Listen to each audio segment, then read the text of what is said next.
Good evening, everyone. Hi, this is Sherry Sims, founder of Black Career Women's Network, and thank you for tuning in for another career conversation. This is Wednesday night. This is May 27th at 8 p.m., and we have a new BCWN career mentor and our new guest on our career conversation tonight.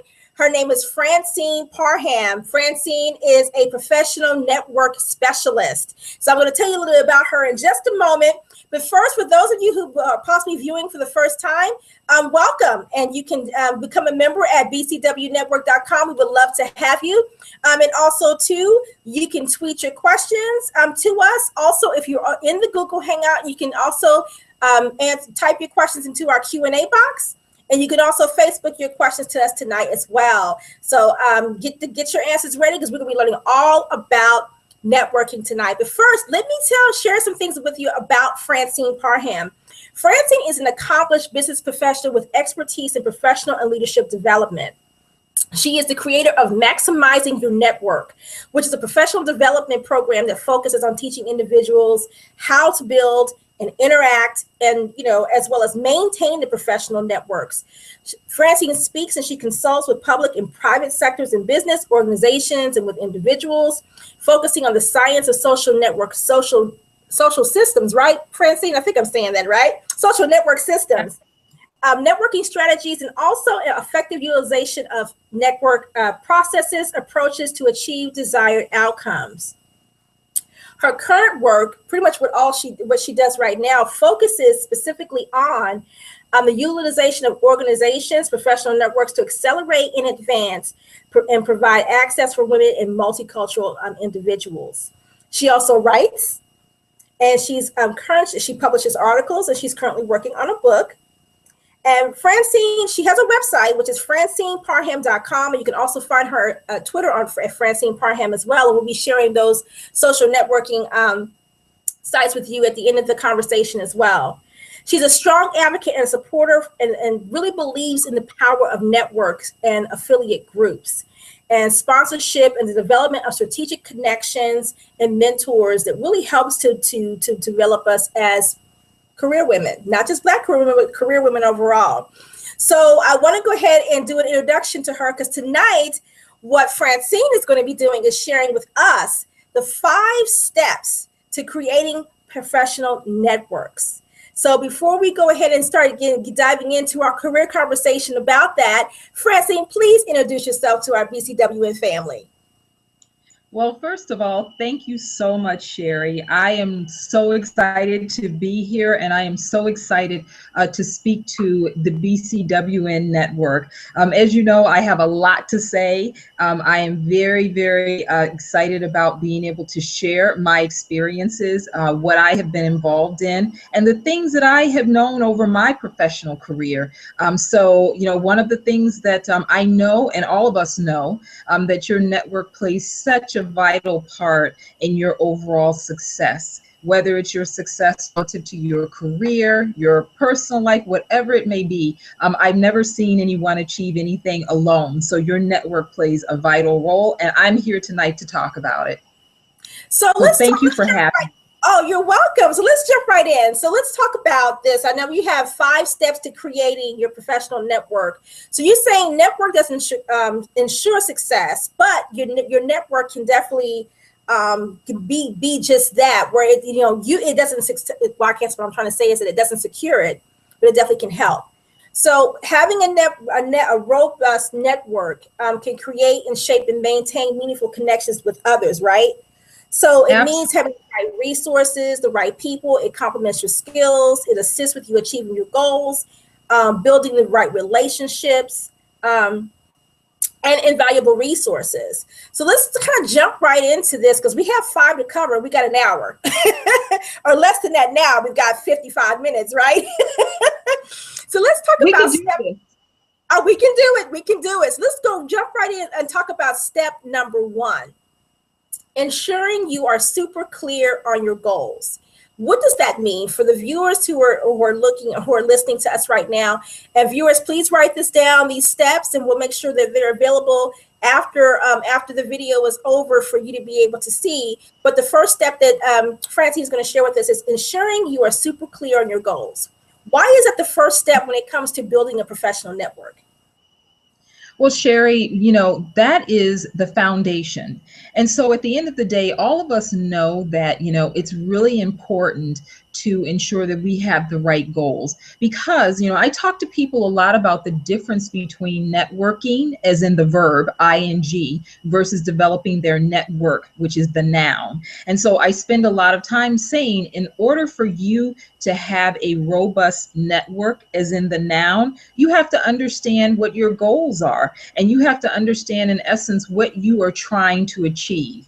Otherwise, if you don't take a step back and say, that's what I need to do first, and talk about what I'd like to achieve, then what you end up at the end being frustrated. And or we know, we say we go to all these events, we plan all these things, we do all these things, and nothing seems to happen. And we're talking and trying to network, and we're out there networking, but at the end of the day, it's mainly rooted in the fact that we haven't thought about our goals. So that's why that is so paramount in my mind as the first step. So when you go, so say you're going to a networking event, it's going to be some heavy hitters there from your industry that you really would love to have a conversation with. So I'm assuming, yes, you should have an agenda and thinking about what are the things you should be thinking about as far as the goals? Should it be who you want to connect with? The people that you connect with, what do they do? What's the level of influence they may have? What are some of the things that they should think about in terms of, okay, now what's the goal, the strategic goal? What should I be targeting when I get to this place? Right. Yes. Well, when you get to the place, before you walk in the room, I tell people one of the things that they should think about before they walk into the room is actually who's going to be in the room. And basically asking yourself, why are you there? We go to a lot of events, and I call them random events. And sometimes when you just go to an event, you just walk away with a bunch of names, a bunch of cards, and that's about it. And so at the end of the day, it's really important to say, okay, I am going to this event because of X. This is my goal. Okay. This is where I know that I'm going to meet someone, or I'm going to meet this heavy hitter that is, help me achieve my goal. Now, before I go into the room, let me think about what I'm going to say. How am I going to connect with this person? And what I tell everyone is that, at those events you go to and there are like 100 people in the room, and everybody runs up to see the speaker because that's the person you want to talk to. Well, think about the speaker. The speaker 9 times out of 10 has about 30 people that want to meet him or her. And the likelihood of them remembering you is probably 0, okay? Because you're one of 30. Right. So what I tell people is that introduce yourself. And I have tried this I've been very successful in trying this. I've said to, if I want to meet one of those, heavy hitters or one of those people that are surrounded by others, I say to them, hi, I'm Francine Parham. I know that you're extremely busy tonight, and I would like to, have the opportunity to connect with you later. Is that possible? I've never had someone say no. And I say, well, what I'm going to do is I'm going to connect with you. 9 times out of 10, they'll give me their business card, or I'll say, how can I connect with you, etc. But I've come to realize that a lot of times these events where there are multitudes of people, there's noise, there's tons of things going on. The likelihood of you having an engaging conversation where you really are able to articulate what you would like to talk to them about is pretty slim. So, go into that room thinking about what you want to do and who you want to meet. I've been 300 people. I knew who I wanted to talk to them, and I was in and out in about an hour, including having the cocktail. Wow. That really goes into maximizing your time to the fullest, it sounds like to me. And I think for me, when I didn't know to do that years ago, and for those of you who are viewing right now, for those who are like, oh, I hate networking, I just don't like it, I think this helps to create a more of a comfortable process. I agree. I think when it comes to networking, when you are looking at it from the perspective of, I want to, this is what I'm going to go in here and do, this is who I'm looking to connect with. And even like you said, putting a time frame on it, and maximizing time that you want to be there. If you say you want to be in and out in an hour, then make sure that you maximize the time and be out in and out in an hour. That's what I'm getting from some of what you're saying. So I think that it's good to have those goals and stick with that. And so, and find a way to get your questions answered, or like you said, use the follow-up question to see if you can get some time outside of the event. So let's talk about number Absolutely. 2, taking time to evaluate you and your current network. Sure. Well, what I mean by that, Sherry, is that at the end of the day, it's very important for you to think about where you are. There are people that are, if you had to ask them and you said, how good do you feel? How comfortable do you feel about, actually networking? Is this something that's new to you? Is it something that you feel good about? Is it something that you consider yourself to be an expert at? So you really know, how to make the right connections. And it's really important for, they talk about know thyself. Right. So it's really important for you to know thyself. And so, if when you're starting out and you're new to, building your network, because it's not, once again, just about out there randomly networking, you have a goal, and goal is to build your network to help you achieve an outcome. And so at the end of the day, do you really know how to do that? There's some people that you meet that we call master networkers, and they know how to connect with people. They're the people that know how to go in the room. They know how to do all of those things, the right groups they should belong to, etc. So it's really taking time to say, how comfortable do I feel with it? And how good and how successful have I been with it?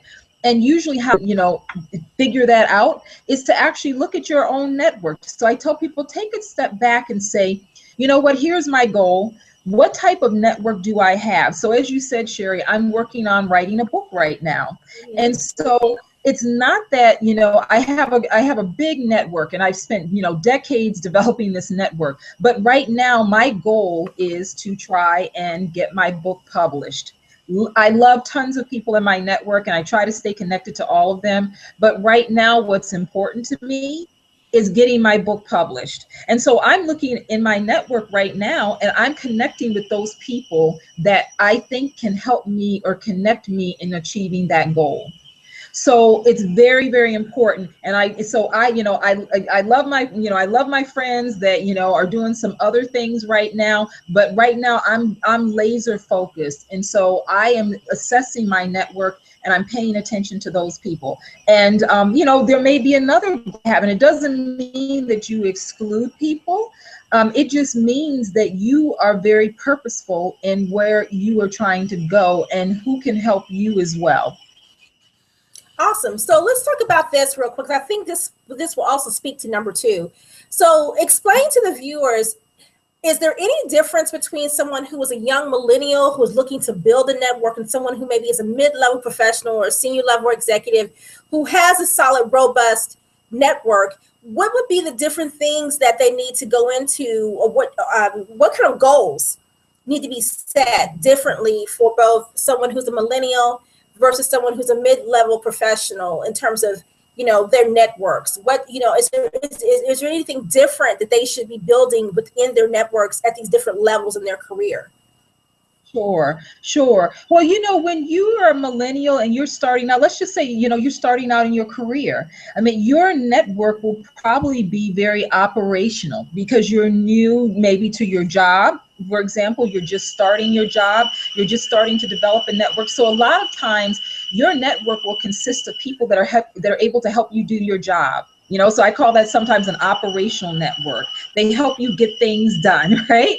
As you may become that mid-career professional, your network becomes one in which you have people in there that are helping you form, maybe strategic alliances. They're helping you to start thinking about, what is really next for you. You could have a network that is a board of directors, the people you go to get advice and counsel when things don't, seem like they're right, but you can't put your hand on it, right? So, as you become more experienced in your career, the more your networks start to play different roles and the people start to play different roles for you. I remember, when I was that, millennial way back when, that at the end of the day, what was really important to me was that I had the right people in my network to help me. Now, what I do tell people, though, that are starting out in their careers and things of that nature, don't put that aside. So, while, I wrote an article not too long ago where I said, instead of just looking for a mentor, start thinking about a sponsor. You may not be ready for a sponsor, and your sponsor may come from your network, but you should be thinking about it. You should be looking for a mentor and saying, you know what, that person could potentially be a sponsor for me. Let me start that relationship. Let me build that network. So I'm not saying that they're exclusive. I'm just saying, it's very dependent on where you are in your career and often where you are from an experience perspective. Well, I like that. It's just, I wanted to make sure that our viewers could have understood that there are certain different things you'd be thinking about as depending on the level of your career in terms of what you want in your network as well. And I agree with the sponsor piece. It's something you definitely should be thinking about. And it's probably more reachable than you think, even though, it's early on in your career. So I like the advice that you just gave. So let's talk about number 3, which is deciding what approaches to take to achieve your network goals. What approaches to take? Well, what I mean by that, Sherry, is basically you thinking about things like, where do I need to be? What groups do I need to join? So for example, the Black Career Women's Network. Do I need to be a part of that group? What does it provide for me? Because a lot of times we join a lot of things, we go to a lot of things, we're not thinking about it, right? And so, I tell people to really take their time and just ask yourself the question, where do I really need to be in order to, or what do I really need to do? What groups should I belong to? What shouldn't I belong to? Based on, my goals, based on where I may be from a career perspective. I may be an individual that is trying to shift careers. So I may be changing, from one to another. Is this the network that I need to be? I once was a nurse. I'm trying to now be a pilot. So being very extreme, but why am I still hanging out with the nursing? It begs the question, right? So you have to ask yourself, really, what am I trying to do, and how do I really, think through it, and how do I go about truly trying to, approach it? And are there certain people, once again, that I need to be connected with, that I need to know about, that I need to, invite to join my network? A lot of times people think that their networks happen just randomly.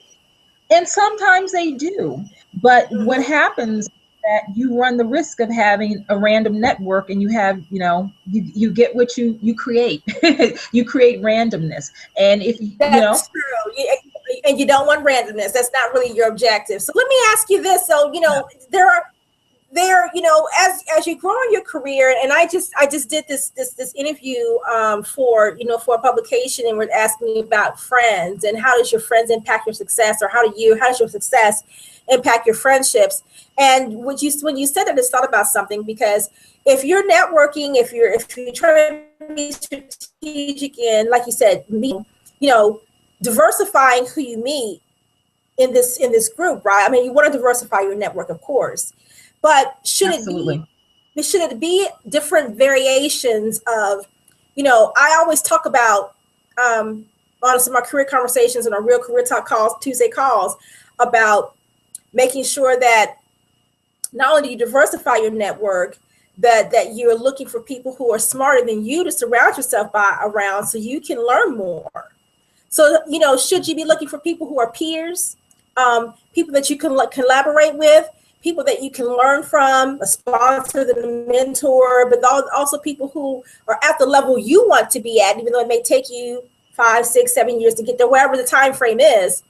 Should you be looking for those senior level people to be in your circle? And also, I'm big on, people knowing, having a reputation in your industry, people knowing who you are in your industry for what you do. And so do you agree with that you need to have these different levels of people within your networks for various reasons? Absolutely. With that, but you know what I'm saying. I know No, Sherry. No, you are absolutely right. I can't tell you, what happens a lot of times, and I think, we as women of color, we tend to wait for permission. Yeah. Right. And so we wait for recognition at times. We wait for permission. We wait for someone to invite us. And a lot of times they don't know how to invite us and we don't know how to be invited. Right. So, but at the end of the day, what we should be doing is putting ourselves out there. And I'm a firm believer, there is nothing, what's the worst someone's going to say to you? So you invite them, you say, you know what, I know that you're a very senior person.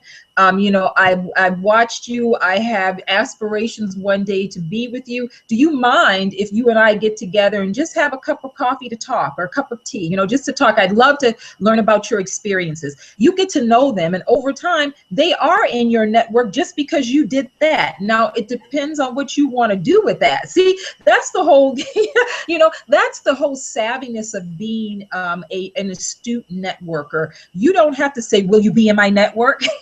It's not about that at all. It's about engaging. Okay, it's about engaging. And I tell people, you have various networks. You have your friends that are in my network that they're not a part of my professional world. Okay, they know about it. I know what they do, etc. But they're not a part of my, they're just not a part of that. So I tell women, especially Black women, because I've experienced this. Don't wait for permission. Go out there and invite. Go out there and diversify. Go out there and have those conversations. And then what that does, it's like doing your due diligence, right? Do the due diligence. And then you start to, when you get ready to work on that goal, when you get ready to make that career move, or to write that book, or to start that business, you start looking in your network and you're like, wow, I know this person, that person, that person. Let me engage them in a conversation that's meaningful and purposeful. So that's no, you should never, ever just say, well, because I'm at this level, this is all I can. Absolutely not.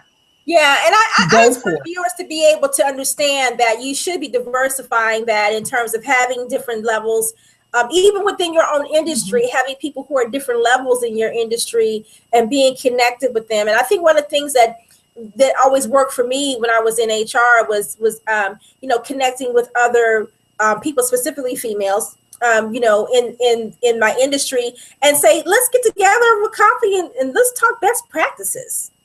And that always worked for me, in terms of what they do. And these are some of the challenges I'm experiencing in the workplace. And how have you been able, what did you do when you're, of course, we may be doing the same thing, or they may be a little bit more senior than I, and kind of getting some of that advice, from them. But best practices to me is always a good savvy way to build that connection, as far as I call it best practices conversations that you can have to do that. Yeah, no, you're exactly right. And here's the other benefit of what you just said, Sherry, is that a lot of times, first of all, as a senior woman, I love to share. I love to, give feedback, to engage. People love that. People love to, advice. They love to share what they know. So you are already engaging them in a conversation. But let me tell you that also for those individuals that you may talk to that may be senior, guess what? They're in places that you may not be in, and your name may come up, and they're like, oh my gosh, I know Sherry. She and I had a phenomenal conversation. That's when you know your network is working for you, because you're not even in the room, but it's working. Okay. So at the end of the day, those are the things that you want to do, because they pay off. I mean, and I have seen it, and I have been in that, that position where I've been that senior woman, and I've said, oh, gee, I know Jane. I'm like, let me tell you about her, because guess where I'm talking about Jane? I'm 9 times talking about Jane during a performance review with her boss that I may be peers. I may be in, I'm in, a succession planning review where they're thinking about positions or opportunities that Jane could go in. So you never, ever know where I'm going to show up. But it's very good that at the end of the day, I have a point of view about you. So it pays off in many different ways. Yeah, it does. And so let's go into number 4. And because this one I really would love to hear kind of what, how you explain this, which is Number 4 is being very clear on your offering first, then your request. Sure. So Yes. explain Yes. to you what that means. Yes, absolutely, Sherry. So what that means is that you take a few moments and say, what do I bring to the table? It's very easy to know what you want, okay? It's sometimes a little challenging to think about what you offer. And here's the thing, people love to know that you bring something and you're offering something to them. And they're like, wow, you're offering something to me? Because I'm so used to people wanting things from me. That's just the natural inclination. But if you flip that a little bit and say, you know what? I am great. I have this particular skill, Sherry. I know that you are starting your business, and what is I'd like to help you. Let me tell you what I do. I am able to write. I write extremely well. Tell me, would you like me to write some content for you? How can I help you be successful? You're like, wow, Francine, thank you. Right? That's your first response. Your second response is over time. I deliver. So I deliver. I give you what I tell you I'm able to do, which is very important. Never commit to anything that you can't do, right? But then at the end of the day, you are more than happy to help me, because then we have a reciprocal relationship. And more than likely, you're surprised that I came to you and said, I want to make you successful. Let me see what I can help you do. And that's usually what gives me, and that's what gives, individuals that you desire to have in your network the commitment to. So it's really knowing what you can offer and then offering it. And people will take you up on it. So make sure you can deliver. So I think I really like that. And I think from my experience, we definitely have more seasoned professionals who know how to use that skill set in terms of, what can I do for you, and offering that up. So I think that that's something that millennials can really be empowered by. And I believe mid-level professionals will be impressed by that too. The fact that they, are like, what can I do? What can I do to help you? Like, really? You're a little young something. What can you do? But it's still the fact it would throw them back, because it's like, wow, they're asking if they can help, what they can help me with. So I think that would be a savvy thing, millennials that could possibly be watching right now, to think about using that in your, in your network conversations with mid-level professionals or people or professionals that you look up to, that you want to be in those types of roles at some point in your career. So think about that. Right. I think it's a great way to make a first impression. And they will remember that. I would think they would remember that if they were able to connect at some other point, whether it's through another networking opportunity or face-to-face or via email. Right. So I think that's great. How about number 5? Go ahead. Oh, sure. I was everyone, sometimes you will think, I don't have anything to offer. I'm new. I've just come out of college. I'm just at the midpoint in my career. Everyone has something that they can offer. And you know what? At the end of the day, I may not, to your point, take you up on it, but I am just impressed that you, at the end of the day, are thinking that way. Right. So it's not about, hey, I need, and we've all met people where they walked up to us and they're like, I need this. This is, I'm starting to do this. And can you help me? And I'm like, wow, who are you?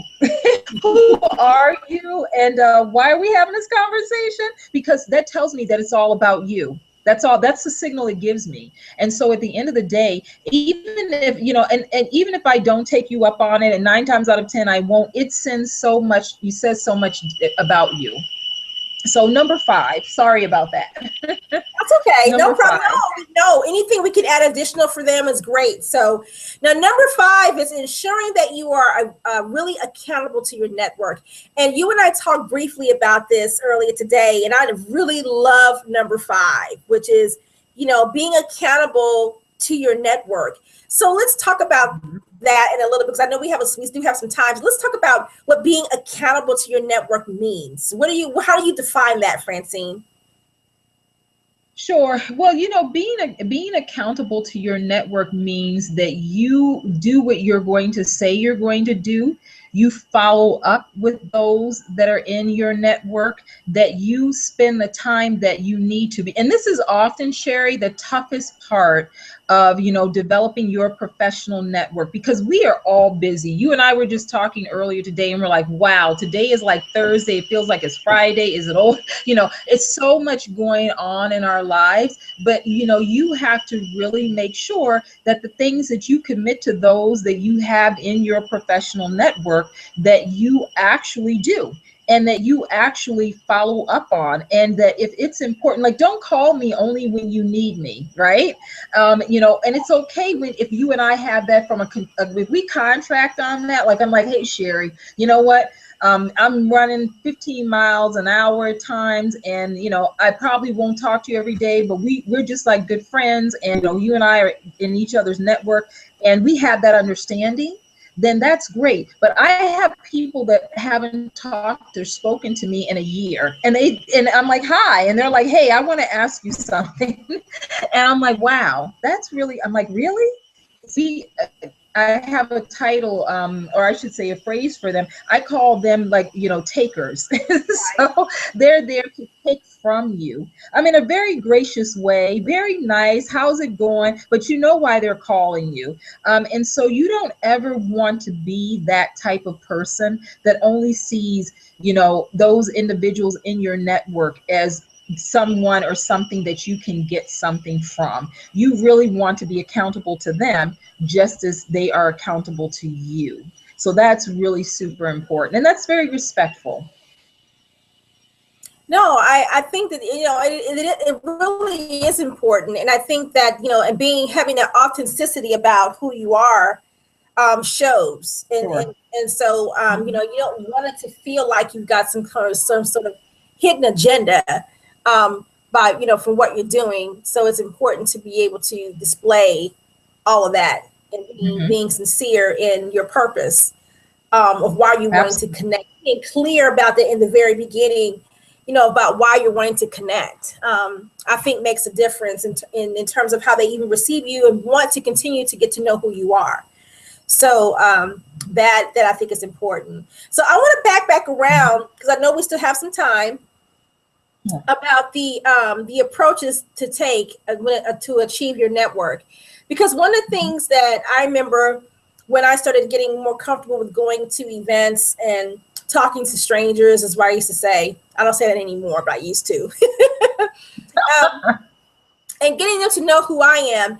And then as I became comfortable with this, in my mind, I really had this thing of I wanted to be known in my industry for being good at what I do, because I felt like at some point I could be getting talked about in certain areas. Then what I realized that what I was doing was, if I had one time I got laid off a job, then I started reaching out to my network. They immediately knew who I was. And so it made it easier for me to approaching them and saying, hey, just got laid off of such and such, keep your eyes and ears open for another recruiter position or what have you. And it was easier for them to respond to me because they already knew who I was.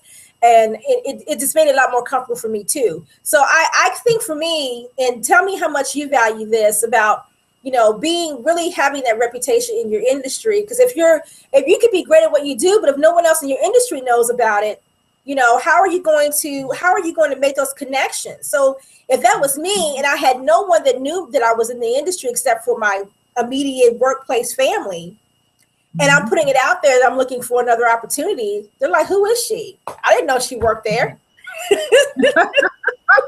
Well, you know what? Here's the thing, Sherry. Thank goodness for groups such as yours, okay? And Sherry didn't pay me to say this, by the way, guys. But it is very, very important that you have professional networks where people know who you are outside of where you work, okay? That is very, very important. And I can't stress that enough. And, it's you getting out there. And so if you belong to, or if you have if you're a marketer, or if you are a person who's an entrepreneur, whatever your craft or profession is, you want to get into those circles and have people know you are. And the best way to do that is not just hanging out company, right? It really, really isn't. The way you do that is by getting out, being a part of these groups, okay? Being a part of, professional organizations. I'm thinking about, are there places where individuals who share in your interests are? How do you really connect with those individuals? To your point, Sherry, becoming known in a particular industry for having a specific expertise. You benefit that. One of the things, I was also in the HR community, and I was very well known for my ability to develop talent. So, everywhere I went, and I talked about it in my organization, like I made that my platform. So that's one way I would tell people when you're thinking about becoming that expert, and and you're that millennial, as you talked about, think about what do you want to be known for in the hallway? And then take what you're known for in the hallway and walk it outside of the building and talk to people about that in various groups and tell them, this is what I do. So I used to tell people, you know what, I'm very good at leadership development. Well, guess what? That's what I do today. So I took it outside of the structure that I worked in, and I'm now my own entrepreneur, right? So I have my own business. And that's what I do. But I became very good. And I started just talking about it. I started hanging out with people. As you said, I started getting engaged in those kind of dialogues. I started joining professional networks that were about my particular industry, but also outside of my industry. And I became known, and so it was very easy for me to start my business because I said, this is what I do. I do leadership and professional development. They're like, oh, that's right. You were at GE. That's what you did. I remember you. So that's how it goes. You're exactly right. Totally right on that one. Be known for something. Be known. Be known in your industry. We're not talking, it's almost, you don't want to go around being like not like the school thing where you're the most popular, but you definitely want to be able, it's part of your branding. To me, it's part of your branding process. It's having that reputation in your industry and having people know who you are. Right. So they're like, yeah, I know Sherry Sims. She works over at such company, and you want them to know who you are and where you are at that. Right. The future opportunity. And even within your own organization, there are groups that you can belong to where you can take certain roles, right? So, if there's a women's network within your own company, you may not have the opportunity to be the leader in your particular, day-to-day job that I call it. But guess what? You can take a huge leadership role in, one of the groups that you belong to within your organization or want to belong to in your organization. And by the very nature that you are showing up in that manner, people start to recognize you. And they start to know you, and that gives you out and talk about, right? So those are, there's just tons of ways to be creative. You don't have to wait until it's given to you. You can create it and go out and do it. No, that's absolutely right. And I always say for people who are not comfortable with the whole networking piece, or they're not comfortable with talking to people, take a colleague with you. Or someone who is just as knowledgeable as you are in the industry, and they can be the ones that might initiate the conversation and warm it up, and then you can kind of start jumping in and start engaging in the dialogue as well, if you're not comfortable with that process just yet. Now, you need to become comfortable with that, but at first, if you want to take a colleague with you. To kind of jumpstart these conversations until you're able to get comfortable, specifically with how you want to be involved in the conversations. And it's good practice because you can watch what your colleague is doing, and you could possibly emulate that as a way for you to start opening up the dialogue on your own. So, by watching them, you kind of get some practice yourself. So again, just another tip, take a colleague with you. And, let them jump off the conversation, and you just kind of jump into the dialogue. And, that's another good way for them, because trust me, if you're saying something that's stimulating, something that is going to be impressive, or they're going to remember, maybe something they have that's thought-provoking, they're going to remember who you are in that conversation. Well, Sherry, you hit a point. Yeah. You hit a point. You hit a very important point about, many of us, we've gone to these events and we've gone by ourselves, right? And I tell Yep. people, here's a tip. If there's a way that you can get who's going to be there, okay? Find, sometimes organizations will have a list, right? Or they'll have, the Facebook list. So you go out and you see who's going to be there at that particular event. If that person sounds interesting to you, find that person in the room. That creates energy just amongst you walking up and saying, I'm looking for Sherry. I'm looking for Sherry Sims. Does anyone in this room know Sherry? By the time you make your way through to getting to Sherry, you found Sherry. But by the way, you introduced yourself to about 4 or 5 people to get to Sherry, right? So you start creating the energy and the momentum yourself. So I've done that. And by the way, I love name tags. You know how you go to these events and everyone has a name tag? Mm-hmm. Well, that makes it easier for you to find. You've got your name tag on, Sherry. I'm looking. I'm like, oh, you're Sherry. Before I approach you, I already know you're in the room, or I'm looking at you, right? So that's going to engage me with others to find you. But more importantly, before I go to meet you, I think about what my conversation is going to be. And a lot of times we introduce ourselves and we do the standard, I'm Francine Parham, I'm, the founder of my company, and it's bum, bum, bum, bum, bum. Like you're like everybody else. But what I tell people to do is I say, think about something that is unique that you want to share. So as I've told you, and I'm saying to your readers, I'm putting together this book. And so this book is about playing the corporate game. So I have these, I don't introduce myself as I'm Francine Parham and I have this business and I focus on leadership and professional development.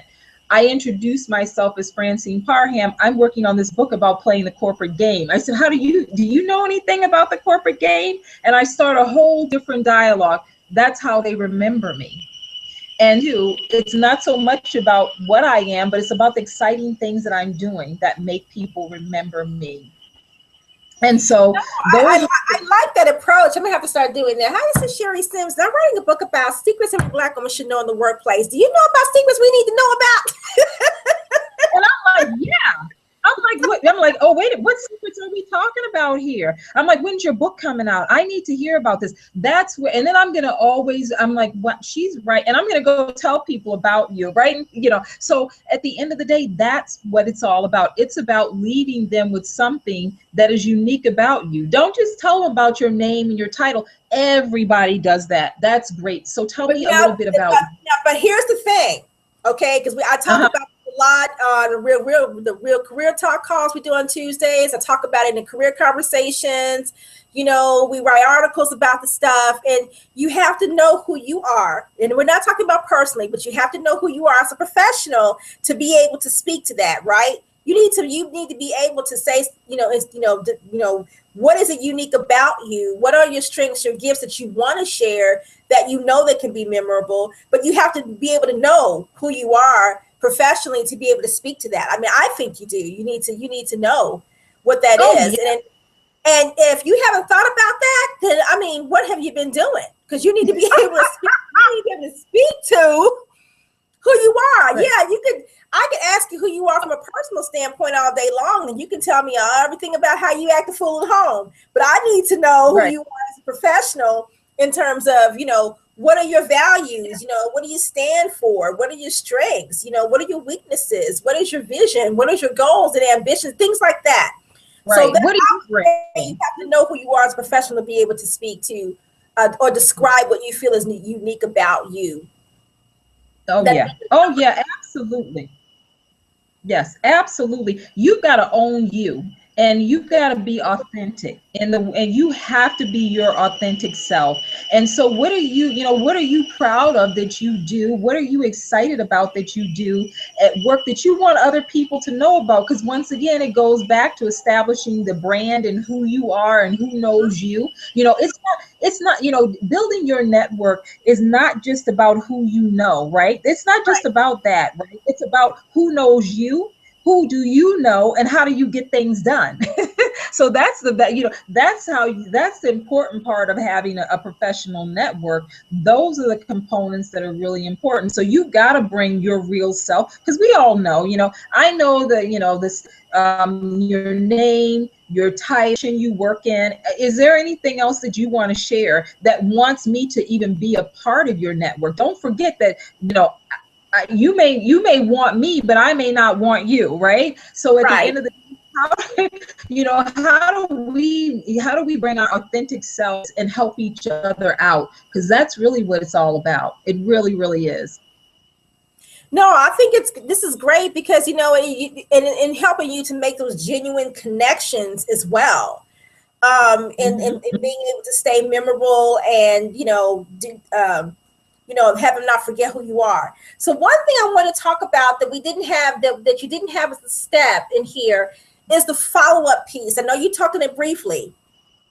And but for you, those viewers who may have a question, because I don't see anything in terms of in our Q&A box, but viewers who may have a question related to follow-up, what is the appropriate time frame to follow up? And some people say, well, I kind of want to follow up, but I don't know what to say. Or so should there be a certain time frame? And then what should be in the follow-up, and how should they follow? Should it be a phone call? Should it be an email? And what should they be saying in this follow-up process to kind of connect or say thank you, or what should this format or process look like? Sure. Well, I think that, the follow-up is that you want to continue the conversation. And so that's the purpose. You have to decide, first of all, are you continuing? Is this someone, we meet tons of people, doesn't mean that we want to follow up with all of them. So that's number one, right? We get tons, I'm a very strong proponent of not just randomly giving out my business card. Because, I've got stacks of business cards and I don't necessarily do anything with them, right? We all do. Like, it's some protocol that you have to give your business card out for some reason. And I tell people, don't give me your business card unless you truly mean it, because I'm not giving you my business card unless I truly mean it, right? And so at the day, that's very important. When I give someone my business card, that means that's a sign to them that I truly want to be connected with them or talk to them again. And so I tell people to treasure those cards. You may not have paid for them, but treasure those cards versus just giving them out. And I say to people, it depends on what you contract with the person before you leave the conversation that you're having with them.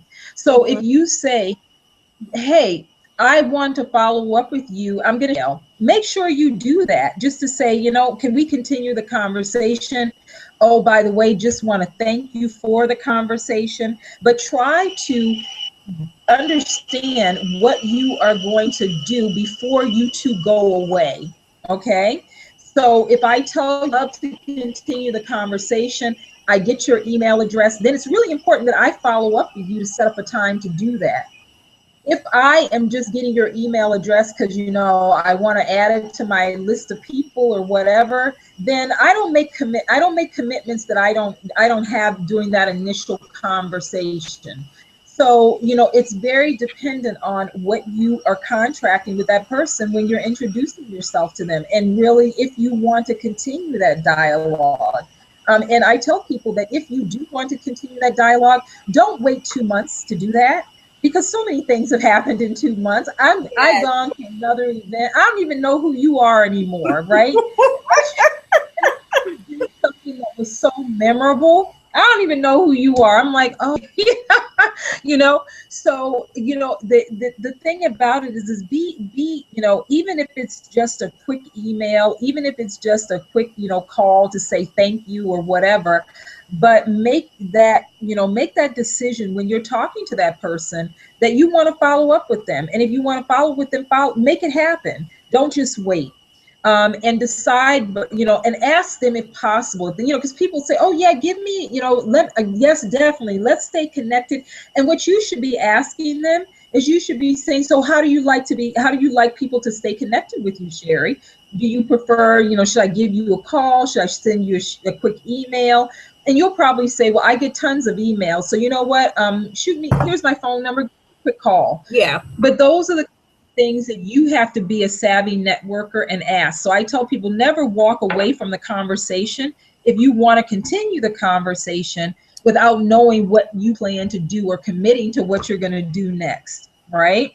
So that way, that's very important. Even if you're dealing with a mid-career person or a very senior level person, and they've got, you know, the quintessential gatekeeper, which is usually the administrative assistant, right? They kind of they keep everything out. Well, what's great to say is, you know, when you're talking to that person's, you know, assistant, you can say, oh, by the way, I was talking to Sherry and she said to give her a call. I'm following up with her because we met last night. So you just positioned yourself to get through the barrier versus just saying, hey, I'm Francine and I'm calling and, you know, whatever. But so try to really tell that person that you're talking to what you want to do to continue that conversation. That's all about maintaining your network. And you know, and also having something memorable to follow up with them on. Make sure you do that as well. So this is good stuff, you guys. And for those of you who don't know, Francine Parham is one of our BCWN career mentors. She is a professional networking strategist, and she is located in New York City. She used to be a Cincinnatian many, many years ago. And so just wanted to share that information. Francine, you can find her at Francine Parham on Twitter, and then her website, francineparham.com. It's a francineparham.com, right? I think I did say that right. francineparham.com. Yes. And then, of course, she is going to be one of our presenters at our annual conference this August 8th here in Cincinnati, Ohio. Passion, Power, and Pursuit is our theme, but she will be here locally for our conference, and she is going to be doing a workshop on maximizing your network.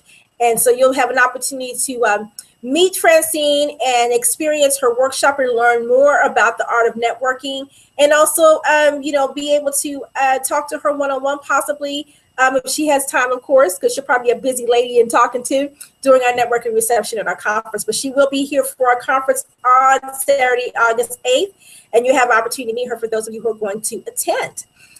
So any last words or takeaways that you want to share with our viewers before I go in and share some announcements, Francine? Anything you want our viewers to really think about? I'm going to share these 5 steps again. Well, you know what? Let me share the 5 steps. Then when you do last words, how about that? Okay. The 5 steps that you can actually use, and the 5 steps to creating your professional network. Number 1, ensuring you are super clear on your goals. So, you know, in the quick terms, be clear on your goal. What's your agenda? Number 2, taking the time to evaluate you and your current network. You know, what do you want to get out of this? Is that right, Francine? Absolutely. Okay. Absolutely. Number 3, deciding what approaches to take to achieve your network goals. You know, so, you know, what do you want to do and how are you going to get there? How are you going to make it happen? And number 4, being very clear on your offering first and then your request. So what can I do for you? And then this is what you can do for me. Win-win for both sides. And then number 5, ensuring that you are really accountable to your network. This is my favorite one. Being accountable to your network. I don't know why I like it the best. I just do. It just sounds authoritative. I don't know. I just like it. But yeah, you know, ownership. I think it's just that ownership, you know. It's kind of like what my daughter would say, don't talk about it, just be about it. So follow up, you know. There you go, Sherry. There you go. Just follow up. So those are your 5 steps. I will make those 5 steps available once the video is completed. You'll be able to find those 5 steps in our replay in the written portion of when we send it out. But those are the 5 steps, again, that you really need to be doing to create a professional network and thinking about making it robust. So now that I have shared those again, now, Francine, you want to share any last words or thoughts with our viewers? Yes. Well, first of all, Sherry, thank you to all the viewers that are tuned in this evening. And I'm just so excited to be at the conference in August. So I'm going to fly in, I'm going to come there, I'm going to have a lot of passion and energy. And I just hope to meet some powerful, powerful women. So what I want to say to those powerful women that are listening is now you know how to plan. Okay, now you know before you come to this BCWN event on August 8th, to this powerhouse group of women that are going to show up, have a plan. Have a plan, know what you're going to achieve, know who you want to meet. Ask Sherry who's going to be there, who's going to be in the room, and think about it. Then walk in the room, own it, and achieve it. Okay, because it can happen. We are all there to help each other out, to network, to position, to talk about our experiences. And shame on you if you do not take this as an opportunity. So I'm coming there to do business, and I'm coming there to have some fun too, but I'm coming there to do business. So at the end of the day, I hope that all of you want to do business with me, because if you look me up, you can be a part of my network, and I am more than happy to share what I have. So that's my offer to your group, Sherry. So thank you. Awesome. And again, with Francine being a career mentor, you can find her on our Mentor Coaches and Experts page, the Coaches and Mentors page on our website, and to read her bio. And then that's a good way for you to read about her, learn more about her. Her information is there. You can also send her an email. She has her areas of expertise listed, and you can ask her a question about anything in reference to her areas of expertise. So she is available now. And then, of course, for those of you who are planning on attending the conference, she definitely will be able to be there live to talk to you as well. All right. So thank you so much, Francine. This was an awesome conversation. A couple of last house things I want to share is that we are going to be having, of course, another Real Career Talk next Tuesday. We have them every Tuesday from 12 to 1 for those of you who call in on a regular basis. And for those of you who are new and don't know, it's 12 p.m. Eastern Standard Time. Sometimes we have a guest, and sometimes it's just me talking about stuff, just running my mouth as I usually do. But from now until conference time, we are going to be having a special guest pretty much on each of the Real Career Talk calls on Tuesday. And then also going to be having a special guest up until conference time for our career conversations. Next week's conversation is going to be Venice Johnson. Venice Johnson is a career coach that's in San Francisco. And her company is called On the Move Careers. And she does a workshop called Girl Get Your Career Straight, Girl Get Your Business Straight, Girl Get Your LinkedIn Straight. All three. Wow.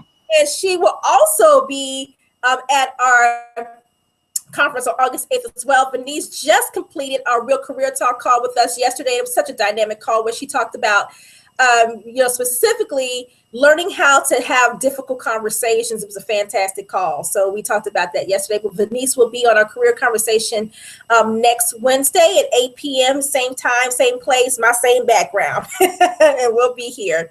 So I want to share you guys a quote that I say this every week, but for those new viewers, you'll come to know the purpose of why I say this. And my quote is, the life God gave you is larger than the life you've been living. And God gives us all special gifts that we need to discover how to use in our everyday living, or even in our workplace or in our lives. So with that in mind, I want to share with you my quote, which is, know your worth, discover your strength, and work in your purpose. And I hope you guys have a fantastic rest of the week.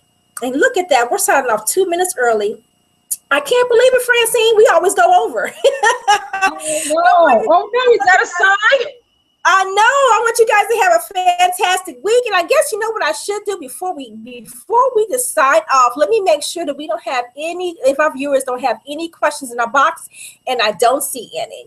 So for those of you who know how to contact Francine, you can tweet to her. I'm sure she'll be checking her Twitter account right after we hang up. Right after our video is over. And then also too, I'm available if you have any questions as well at BCW Network CEO on Twitter, or you can also email me at ssims@bcwnetwork.com. Again, you guys, I want you guys to have a lovely rest of the week, a good night, and I hope to hear and talk to you guys on the call on Tuesday. If not, we will see you next Wednesday at 8 o'clock. Have a good night. Thank you.